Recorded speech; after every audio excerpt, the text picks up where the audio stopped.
Family business betrayal, when blood isn't thicker than business. Today on Our Space.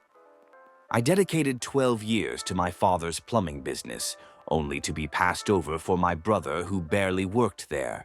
I always believed that family businesses were about legacy, that the years of sweat, calloused hands, and late nights would mean something, would be recognized and valued. But life has a way of pulling the rug out from under you, of making you question everything you thought you knew about family, loyalty, and your own worth. Sometimes the hardest truths come from the people who raised you. Let me start from the beginning. Maybe you'll understand. 12 years. That's how long I dedicated to my father's plumbing business. I was just 15 when I started, a kid who chose trade school and hard work over university, who went to college for qualifications in plumbing and gas, while my older brother pursued accounting in the city. I never begrudged him his choices.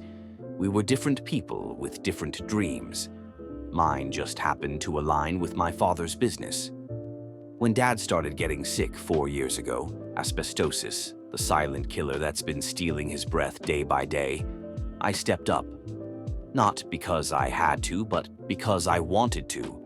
Because this business wasn't just a job to me, it was our legacy. Something we built together, van by van, client by client. By the time COVID hit, we had expanded to 50 vans, each with a qualified plumber and a trainee. We weathered the pandemic. We came out stronger. And through it all, I was the one at the helm, keeping our ship steady while Dad focused on his health. Fridays became sacred to us. The one day I'd get back on tools, working side by side with my father, followed by beers at my place. Those afternoons of shop talk and laughter were islands of normalcy in a sea of change, moments I treasured as I watched my strong, capable father gradually become more frail. But even as his body weakened, his mind was sharp, which is why what happened next blindsided me so completely. Last month, Dad called a family meeting. He was stepping down, he said, wanted more time with Mom while he still had good days left. I expected it. What I didn't expect was what came next. He was giving the business, our business, to my brother. My 30-year-old brother who had returned from the city during COVID, who had worked in our accounting department for barely 3 years, who knew nothing about plumbing or managing 50 crews. And me, the son who had been there from the beginning? I was being demoted back to heating engineer with a £20,000 pay cut. Just like that. 12 years of dedication erased with a single sentence. Your brother deserves it for all he's done, Dad told me when I confronted him privately. He has a family. You don't. And he went to university. Those words landed like punches. What about what I'd done? What about the nights I'd stayed late figuring out logistics while my brother was building his life in the city? What about the relationships I'd built with clients, with our crews, many of whom immediately came to me saying they'd follow me wherever I went? In that moment, I realized something fundamental about my place in our family. I wasn't the son who needed to be rewarded. I was the son who could be counted on to accept less than he deserved, the reliable one, the one who would swallow his pride and keep showing up. Except this time, I couldn't. If that's how you feel, I told my father, my voice steadier than I felt, then I'll leave and start my own business. The last 3 weeks have been a blur of planning, phone calls, and decision-making. 20 of our best workers have asked to join me. I've reached out to clients I've personally worked with for years. I've dipped into savings I've accumulated over 12 years of hard work. Money I'd once thought might go toward expanding the family business, not competing with it. And the family response? Thousands of calls and messages telling me I'm ungrateful, that I'm trying to destroy what my father built, as if I hadn't been building it too, brick by brick, for more than a decade. This morning I met with my father for breakfast. I wasn't sure what to expect. Anger, perhaps, or cold silence. What I got instead was tears. Real, gut-wrenching tears from a man I'd seen cry maybe twice in my life. "I owe it to your brother," he finally admitted, "for not being there for him as much when you were growing up. There were times he needed me, but I was working with you." I sat there, coffee cooling between my hands, trying to process what I was hearing.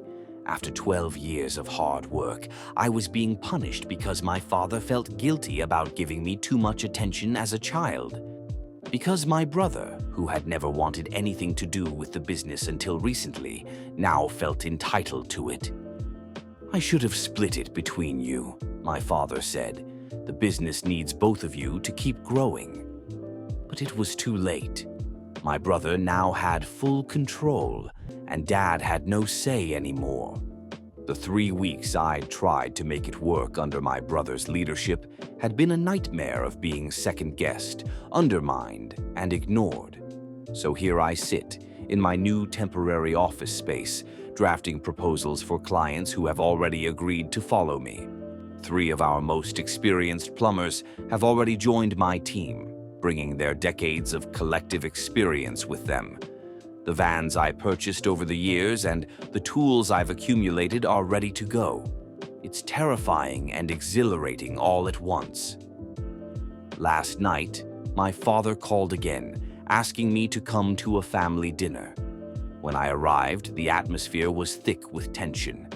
My mother wouldn't look at me. My brother acted as if I didn't exist. And then came the kicker. My father asking when I'd be back at work on Monday. As if nothing had happened, as if I hadn't been cast aside, as if I would just accept my demotion and £20,000 pay cut and carry on. "I'm not coming back," I told them both. "I've started my own company." The explosion that followed was predictable. My brother lost his temper, demanding to know why I didn't care about the company if I was willing to leave. I had some choice words for him before walking out, but the truth is simpler than anything I could have shouted in anger. I cared too much about the company to watch it be handed to someone who viewed it as an entitlement rather than a responsibility. The past few weeks have been a whirlwind of activity. The new business is thriving. We have contracts lined up, experienced technicians on board, and plans for expansion by year's end. My fiancé, yes, the brother without a family is engaged to be married, has been my rock through all this. We're planning our wedding for November, and after that, we hope to start trying for children. My father and brother still refuse to speak to me. My mother calls my fiancé occasionally to ask about wedding details, but won't talk to me directly.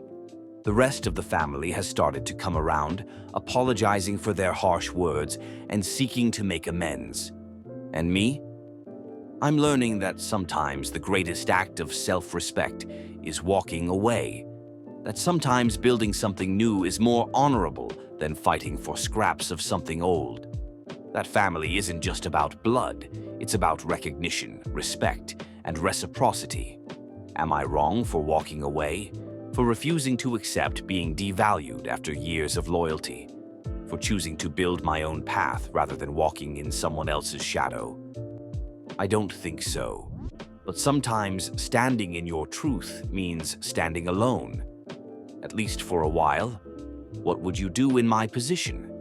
Have you ever had to choose between family loyalty and self-respect? Between accepting what's given and fighting for what you've earned? Let me know your thoughts in the comments. And if you enjoyed this story, don't forget to like, subscribe, and hit that notification bell for more.